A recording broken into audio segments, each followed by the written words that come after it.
প্রচারে এই মুহূর্তে আপনাদেরকে সংযুক্ত করছি রাজধানীর সায়েন্স ল্যাব এলাকা থেকে এবং আপনাদেরকে আরো একটু জানিয়ে রাখার চেষ্টা করছি যে সায়েন্স ল্যাবে কিন্তু এই মুহূর্তে যে সকল এইচএসসি পরীক্ষার্থীরা রয়েছে তারা কিন্তু ইতিমধ্যে এখানে এসে জড়ো হওয়া শুরু করেছে এবং তারা কিন্তু এখানে একের পর এক স্লোগান দিচ্ছে যে শিক্ষামন্ত্রীর পদত্যাগের দাবিতে এবং শিক্ষামন্ত্রী এহসানুল হক মিলনের পদত্যাগের দাবিতে কিন্তু এখানে যে সকল সাধারণ শিক্ষার্থীরা রয়েছে যারা ইতিমধ্যেই এইচএসসি পরীক্ষায় অংশগ্রহণ করেছে তারা কিন্তু ইতিমধ্যে এখানে এসে উপস্থিত হয়েছে এবং ঠিক একেবারে সায়েন্স ল্যাবের যে গোলচত্বরটি রয়েছে রাজধানীর নিউ মার্কেট থেকে মিরপুরগামী যে সড়কটি রয়েছে সেই সড়কের চারপাশে রাস্তা কিন্তু বন্ধ করে দিয়ে তারা কিন্তু ইতিমধ্যেই এখানে এসে তাদের যে অবস্থান সে অবস্থান জানান দেওয়ার চেষ্টা করছে। আমরা একজন শিক্ষার্থীর কাছ থেকে জানতে চাইবো তার মন্তব্য।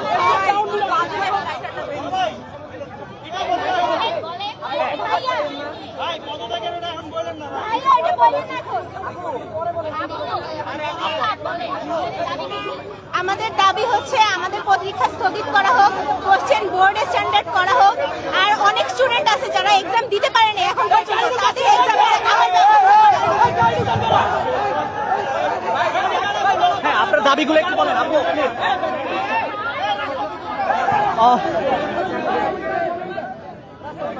ইতিমধ্যেই কিন্তু দর্শক মণ্ডলী যেটি দেখানোর চেষ্টা করছি শিক্ষার্থীরা কিন্তু সায়েন্স ল্যাবের এই মোড় থেকে চারদিকে যে সড়কগুলো রয়েছে সেটি কিন্তু তারা বন্ধ করে দেওয়ার চেষ্টা করছে এবং ইতিমধ্যেই কিন্তু তাদের যে ঘটনাস্থল সেখানে কিন্তু পুলিশ এসে উপস্থিত হয়েছে এবং পুলিশের সাথে কিন্তু তাদের যে আলোচনা তাদের যে কথাবার্তা সেটি কিন্তু চলমান রয়েছে।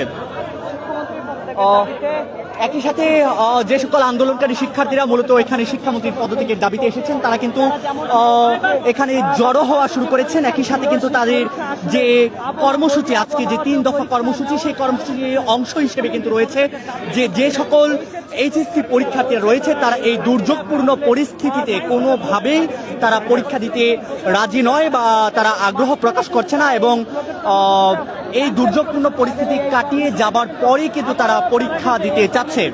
একই সাথে দ্বিতীয় দফা হিসেবে তারা যেটি বলছে যে শিক্ষার্থীরা যারা গতকালকে পদার্থবিজ্ঞান প্রথম পদের পরীক্ষাটি কিংবা হিসাব বিজ্ঞান পরীক্ষাটি দিতে পারেনি তারা খুব শীঘ্রই তাদেরকে বাছাই করে তাদেরকে নির্বাচিত করবে, তাদেরকে খোঁজ নিয়ে যে কারা কারা গতকালকে পরীক্ষা দিতে পারেনি সেই সকল শিক্ষার্থীদের দ্রুত পরীক্ষা দেওয়ার ব্যবস্থা করতে হবে এবং তৃতীয় দফা হিসেবে তারা ঘোষণা করেছে যে শিক্ষামন্ত্রী ডক্টর আনময় এহসানুল হক মিলনের পদত্যাগ। কি বলতে চাচ্ছেন?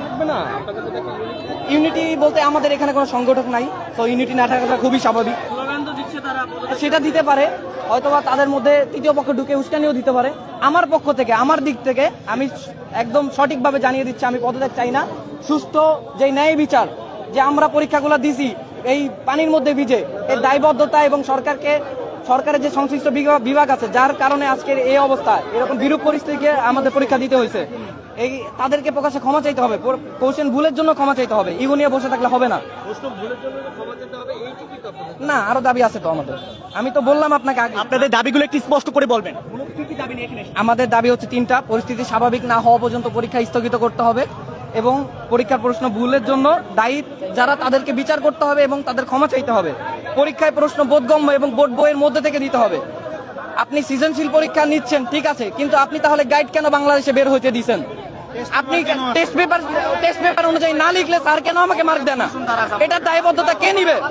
আমি কেন টেস্ট পেপার পড়বো? আমি আমার সৃজনশীলতা দিয়ে লিখবো, কিন্তু কেন গাইড বাংলাদেশে বের হবে? তো পুরো সায়েন্স ল্যাব এলাকাটি এই মুহূর্তে অচল অবস্থা হয়ে গিয়েছে। একেবারে সায়েন্স ল্যাবের যে প্রাণকেন্দ্র রয়েছে সেখান থেকে মিরপুরগামী যে গাড়িগুলো রয়েছে সেগুলো কিন্তু যেতে পারছে না। একই সাথে নিউ মার্কেটগামী যে পরিবহনগুলো রয়েছে সেগুলো যেতে পারছে না।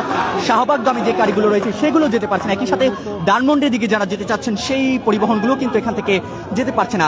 সব মিলিয়ে কিন্তু পুরো চারদিক থেকে রাস্তাটিকে ব্যারিকেড দিয়ে ব্লকেট করে দেওয়া হয়েছে এবং কোনোভাবেই কিন্তু গাড়িগুলো বা পরিবহনগুলো এখান থেকে নড়চড় করতে পারছে না এবং শিক্ষার্থীরা সম্মিলিতভাবে যে দাবিগুলো করছেন সেই দাবিগুলোর বিষয়ে আমরা একটু জানতে চাওয়ার চেষ্টা করব।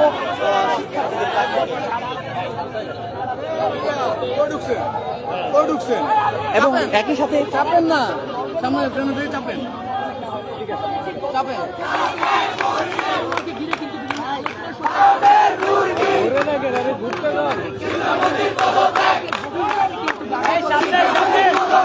এখানে কিন্তু তারা জোরালো স্লোগান দিচ্ছেন যে শিক্ষামন্ত্রীর পদত্যাগ।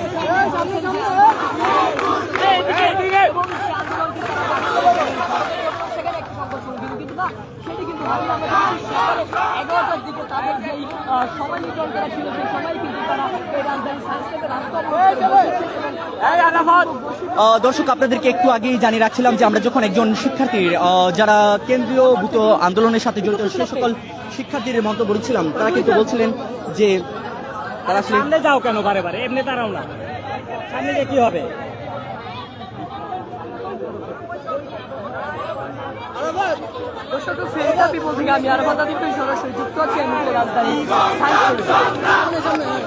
স্থগিত করতে হবে, যেহেতু উনি বলেছে যে আমরা একটা প্লেইং ইন দ্য সেম ফিল্ডে খেলবো, এই জন্য তিনি অভিনয় করছেন করেছে। সেখানে হচ্ছে পরীক্ষা প্রশ্নপূরণ হওয়ার ছাড়া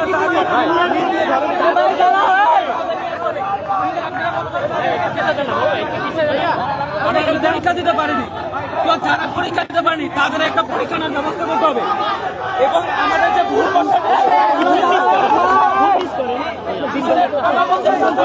যেমন আমরা কমার্সে সায়েন্সের যে ছিল ওনারা বলেছে যে 7 নম্বর কোশ্চেনের অ্যান্সার দিবে। এখন আমার কথা হচ্ছে যারা 6 নম্বর 7 নম্বর অ্যান্সার মিলাইতে পারে না, অবশ্যই ডেফিনেটলি তারা সেটা কোশ্চেন করবে না। তো এটার জন্য অনেকে পিছিয়ে গেছে। তো আমাদের দাবি যে তারা একটা ওই সাবজেক্টের একটা সদস্য বের করবে এবং আমাদের সিকে মিলে একসাথে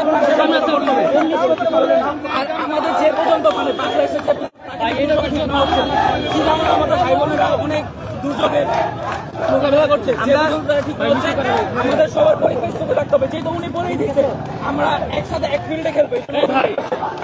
আর সবথেকে বড় কথা, যারা আমাদের এতদিন মাসুম বাচ্চা বলে আসছে সেই শিক্ষামন্ত্রী এখন আমাদের ফার্মের মুরগি কোন হিসাবে বলে? উনি বলেন তোমরা ফার্মের মুরগি, তোমাদের শরীরে একটু পানি পড়লেই তোমরা ফার্মের মুরগির মতো তোমাদের এটার জন্য একটা শিক্ষামন্ত্রী কিভাবে স্টুডেন্টদের বলে যে তোমরা ফার্মের মুরগি, এটা আপনারাই কিভাবে কথা বলেন? আমাদের 5 জন প্রতিনিধি আমার কাছে আসো, কারণ এটা সমস্যার সমাধানের যত সংশ্লিষ্ট দপ্তরে যেতে হবে, তাই না? জি জি, পরীক্ষা সংক্রান্ত বিষয়। তো তোমরা 5 জন আসো, কথা বলে বলে কি সম্ভাব্য সমাধান হয়। আচ্ছা কথা বুঝতে পেরেছো? আমরা বলতে পেরেছি এখানে সবার ওই সাইডে যান না বড় ভাই, তোমরা 5 জন প্রতিনিধি আসো। আচ্ছা আমরা 5 জন আসবো, আমরা স্যার আপনারা যা বলবেন আমরা সেটা বুঝে ওদের সাথে ডিসকাস করবো। কথা বলে 5 জন আসো আমার কাছে, সংশ্লিষ্ট দপ্তরে কথা বলে কি সমাধান হতে পারে সেই সমাধানের দিকে আমরা যাবো। কিন্তু রাস্তা বন্ধ করে তোমরা তোমাদের উনি শিক্ষামন্ত্রী আমাদের ফার্মের মুরগি কিভাবে বলে সেই দাবি জনগণের দিতে হবে। একটা কথা গত 2 বছর আগে আমাদের অনেক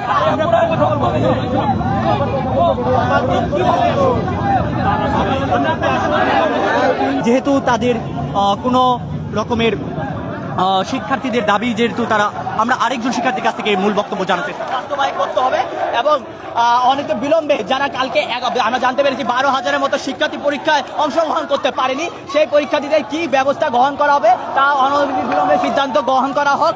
এবং আমরা চাইনি একটি প্রশ্নপত্র শিক্ষা এইচএসসি বোর্ড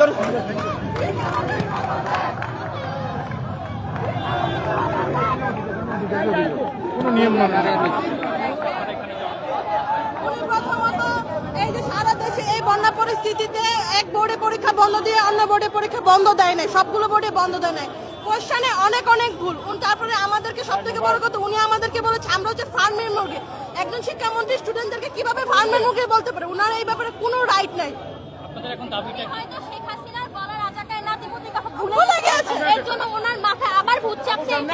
এটা তো হচ্ছে জুলাই মাস আসলে সব যে জুলুমকারী আছে ওদের হচ্ছে মাথার মধ্যে ভূত চাপে আর হচ্ছে আমাদের সাথে এরকম জুলুমগুলা করে। তো আমাদের শিক্ষামন্ত্রীর কাছে দাবি এগুলো হচ্ছে আমাদের যে পরীক্ষাগুলো নেওয়া হয়েছে প্রত্যেকটা পরীক্ষার এক্সাম হচ্ছে যে স্ট্যান্ডার্ড আসে নাই। বিগত যে 10 বছর 12 বছরগুলো আমরা দেখি কোশ্চেনগুলো সেগুলো থেকে